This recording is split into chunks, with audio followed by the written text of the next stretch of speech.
শুক্রবার থেকে শুরু হচ্ছে বাংলাদেশ বনাম নিউজিল্যান্ড সিরিজ। এর আগে গতকালই সম্পূর্ণ স্কোয়াড নিয়ে ঢাকায় পৌঁছেছে কিউইরা। আজ সকাল থেকেই মিরপুরের হোম অফ ক্রিকেটে নিজেদের প্রথম অনুশীলন সেরেছে তারা।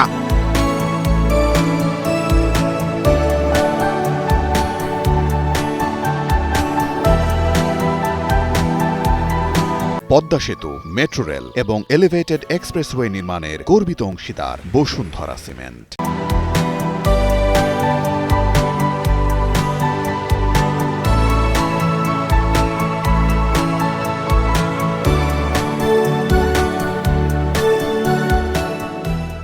দুপুরের তীব্র গরমে স্বাগতিক বাংলাদেশকে যেন এক বিন্দু ছাড় দিতে চাইছেন না টম লাথাম, নাথান স্মিথরা।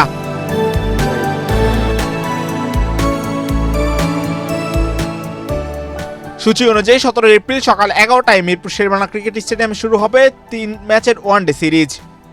20 এপ্রিল একই ভেন্যুতে হবে দ্বিতীয় ম্যাচ এবং 23 এপ্রিল চট্টগ্রামে হবে সিরিজের শেষ ম্যাচ।